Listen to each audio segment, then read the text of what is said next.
Don't tell all the art schools I gave out the secrets, okay guys?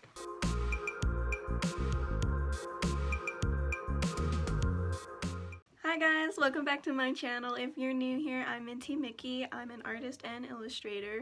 So all the knowledge that I'm about to bestow upon you is what I've gained by taking 2 figure drawing classes and a couple painting and drawing classes as well. And I also went to an actual art school. I went to Minneapolis College of Art and Design, and I also took a few classes at community college, and I can personally tell you that it's pretty similar. I really hope that through this video you're able to learn more about how to draw the figure, how to practice the figure, and really understand how to improve while drawing the figure. Alright guys, so the first tip that I have for you guys is to, just study the human body as much as you can. Look at, the way someone walks when you're walking down the street.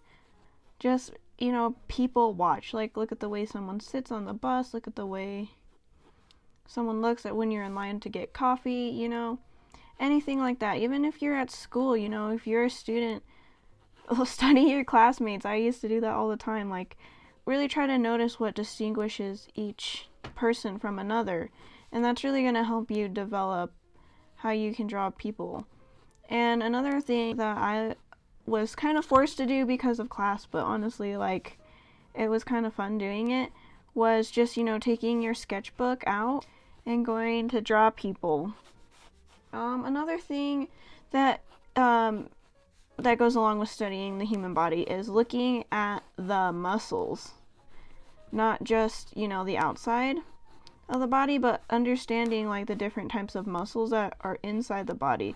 You don't have to, like, memorize all the names of all the muscles, but just understanding that they're there and, remembering where they are in the body really helps you a lot as well.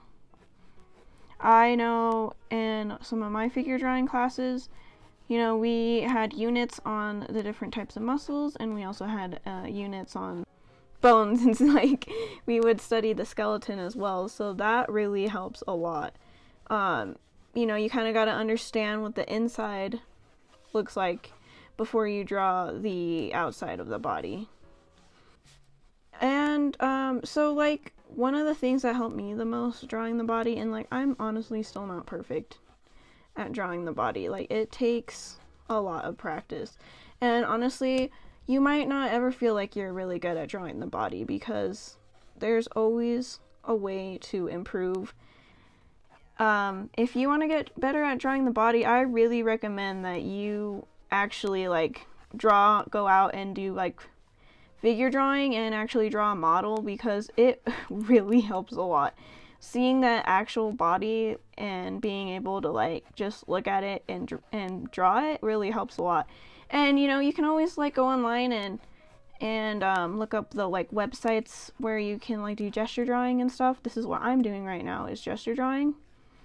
And it will really help you improve as well. But honestly, like, actually drawing the actual body and, like, gesture drawing with the model honestly was, like, one of the best experiences at art school that I've ever had, just because it helped a lot. And, you don't have to go to art school to, like, draw the figure. There are actually, like, places where you can go to draw the figure where you don't have to be a student. You can just sign up for it, and, you have to be over 18, I'm pretty sure. Like, there might be some restrictions on your age on if you can go or not. But honestly, like, if you can, I would highly recommend that you go and draw the figure, like, in real life, because it helps so much. Like, even if your style is not that, like, realistic, but you want to draw characters, drawing the actual human body, which is, like, what most characters are based around, really can help a lot. It will help you have more movement in your art. It gives you, like, a base point. But I just really recommend that you draw the actual figure and use references. For me, it really helped a lot to go and draw the actual human figure. I remember I used to try to practice drawing, like, anime bodies, and it just wouldn't work. And like, I can show you guys like my figure drawings then compared to now, because it is honestly way better now that I have drawn the actual human figure. These were the first gesture drawings I ever did, and I did them all on my own. I didn't have anyone teaching me. I just, was practicing. And, I was trying to practice from anime figures and stuff that I found online, and, yeah, it was helping, but, like, honestly, a lot of these figures, they don't have the same movement that they could have if I drew the actual people instead of, these are like the anime figures, so, I'm only, like, seeing the outside, like, the line art of the bodies, compared to this, I'm actually seeing the actual body. Alright guys, so secret number 2, I'm going to be talking about really looking for the movement and the weight of the body. Make sure you look at like where your figure is holding most of the weight, and this also counts for how they're standing or moving. This girl here is running, as you can see, so most of her weight has shifted to this side of her body, and we can see that where her shoulders are leaning more this way and her body is just a little more tilted this way, but it's also countering that weight by her body moving a little more this way so that she stays balanced as she's running, right? And pretty much like, shifting your body weight to one side. We don't like lock our knees and stand like this, right? Like if you like this is the way I used to draw when I was little. We don't stand like this, right? We can't. Like, if we keep our knees locked, we're gonna pass out, right? I don't know if that's ever happened to any of you guys, but if you lock your knees, there's no blood circulating right there, so that makes you faint, right? So we are always shifting our body weight to one side or another, and that's important to see when you draw the human figure. We always are shifting our weight to one side. Rarely are we ever standing completely still like this. Another super secret I have that I learned in one of my classes that my teacher explained to me, and you can see this more in the legs, is that, our body needs to equal out the weight. So when you're drawing the human figure, a lot of the times you'll see shapes moving out and then back in, like this right here, right? You see them because you're pushing the weight out and then back in so that there is more balance in the figure. See, right here we can see it goes in right here at the ankle, and then it goes back out here at the foot, and it like happens around a lot of the parts of the bodies. You can see right here.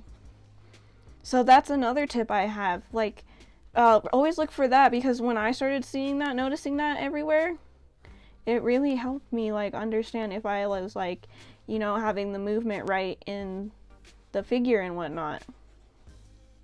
The body doesn't really, again, we don't stand like this all the time. I'm sorry, I went over my drawing. We do not stand like this all the time, right? But we can twist our torso. As you can see here, she's twisting her torso a little bit, and in more of these, like, there's a curve to your back, we're not, just always like sticks, we aren't sticks, we can turn. So yeah, and also like looking at the line of action in your figures, like this is always usually the first thing I draw when I draw the human figure. I will draw, like, you see, this was a practice, First I drew the line of action, right? And it doesn't have to be perfect. It's just a base of where you're gonna have things. And then I look at the way that the shoulders are when I draw them, right? So the shoulders were like this, and then the hips were like this. That's another good tip. Usually the shoulders are doing the opposite of what the hips are doing. Pretty much all the time. It's very rarely when it's not doing that, if you like draw the human body a lot. But so then when you go from here, you can you know, draw the bigger masses of the body first. So we got the torso, we got the hips, you know, and then I always like to draw a line for the knees as well. In this one I had forgotten to do that. Sometimes I like avoid the legs, but you know, if you're practicing the body, you should try to draw the whole thing. But you can also like have studies of just one part of the body. Like what if you want to just work on the legs, or you just want to work on the arms? Like that's totally fine too. But it's always good to practice the body with the whole entire figure. That's really what's going to help you the most, you know. Alright guys, so secret number 3 is, you know, practice, and practice. And I know, I get it. Everyone tells you to practice, but I'm gonna give you a little more than, you know, just go practice. Practice in a way that helps you, you know, figure out what works for you, what kind of practice works for you.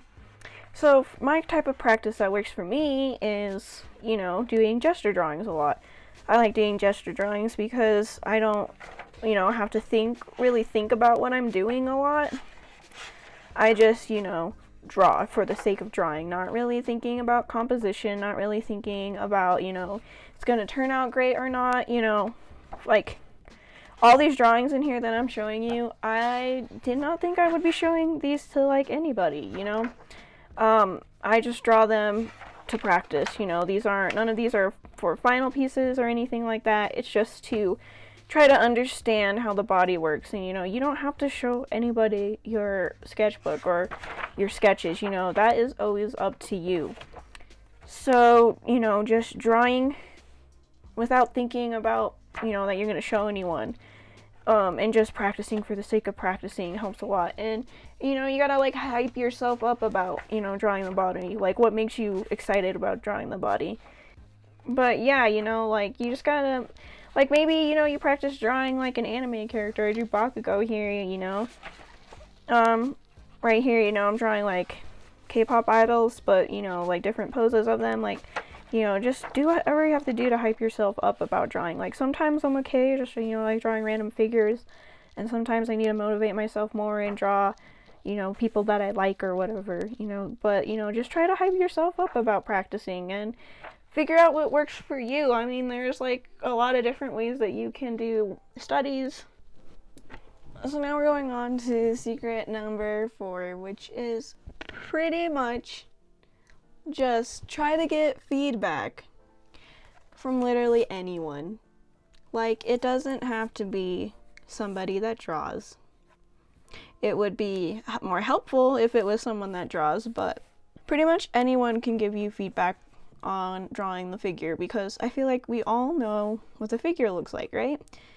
If somebody's like, oh, maybe, you know, the arm looks a little off, or like the leg looks a little off, like they'll be able to tell right away, because I feel like we all know when, you know, the human body looks a little bit off. Like, we can all pretty much tell when the figure doesn't look right when you draw it. So, like, honestly, like, you don't have to have, like, art friends to, like, critique you on the way the body works, because I feel, or looks, because I feel like, you know, we all know what the body looks like, whether you draw or not, you know. I know I always, like, ask my family, like, hey, does this look right? And if someone says no, I'll be like, oh, okay, well, what did I do wrong? And I'll go back and try to see what I did wrong, you know. And also, you know, you have to take criticism with a grain of salt, because, you know, maybe they don't understand, like, you know, all the hard work that you put in making something, like the hours you put in, like, they don't know, like, they're just, you know, trying to help you, you know. If you ask someone for help, they're just, you know, giving their honest opinion, and I think that's the most important thing when you hear someone's feedback, is to know that it is their honest opinion. And, you know, you don't always have to agree with their opinion. If someone says that I draw feet too big, I just, like, okay, especially when I'm drawing in my style, you know, like, I like to make the feet look a little bit bigger, because sometimes I like giving people more chunky shoes, you know, or bigger shoes, so it just makes their feet look bigger. So if somebody just, like, goes up and tells me, like, oh, the feet look too big, I'm like, okay, well, there's a reason for that, you know, like, their shoes are big, that's why their feet look big. And honestly, like, looking from an outside perspective of somebody who doesn't draw can help you see your art as an outside perspective rather than someone who has spent, I don't know, like however long it takes you to draw the figure, like maybe this is like not a gesture, maybe it is something that you've been working on for hours and someone just tells you, oh, like the eye looks off, like, yeah, you might be like, oh, I spent all this time on it, blah, blah, blah. But, understanding that it's wrong is going to help you make a better one later, right? Like, we can't all make everything perfect the first time we draw it. Just try to take everyone's critique about your figure drawing with a grain of salt, and try to, like, understand why they think that your art looks, the way it, like, why they think that, understand, and, don't be afraid to ask them more questions, like, oh, like, why do you think that, ask them, why do you think that the foot looks wrong, or why do you think that this that the torso looks wrong, like, do you, like, understand specifically, and, they might not have the answer, because, if they're not studying the human body, they don't know the muscles, they don't know the way the spine works, maybe they have no idea, but, like, it helps you be able to look back on it and be like, okay, so they said that the hips look off, so what did I do wrong? And maybe you realize that, oh, I made them too wide, or I didn't make them wide enough, So that will help you a lot when you are doing your studies. And, I mean, it is good to have art friends and, to have them look at it, because they will understand what is wrong with it, They will be like, oh, well, like the, I don't know, your femur isn't that long, that's why it looks off, or like, there's the muscle right there isn't peeking out, and it should peek out because it does that, and then you will be able to understand, oh, okay, yeah, that makes sense, because I've been, studying the muscles and the skeleton too, so, I get what you're saying. But asking for help, anybody for help, can really be helpful when you're drawing art. So don't just, like, expect that, like, oh, well, I can't get better because I don't understand what I'm doing wrong and no one can help me. Like, you kind of have to figure that out on your own, but asking other people what is wrong can really help, I think, help you understand what is wrong, We all learn and develop our skills at different times and at different paces. So I really hope that you guys don't worry about making your studies perfect, or, making it look like somebody else's. I hope you just worry about having fun with it and, really have fun drawing the body, have fun understanding how it works and how it works for you. I hope my video was helpful to at least one person out there, and, if you found this video helpful, I would really appreciate a like and maybe a comment of, what you want to improve in with your anatomy. And if you guys want to see more videos and content from me, go ahead and click that subscribe button. That way you can know more about me and what I'm trying to do, and you can watch more of my videos that are hopefully helpful as well. Okay, bye guys!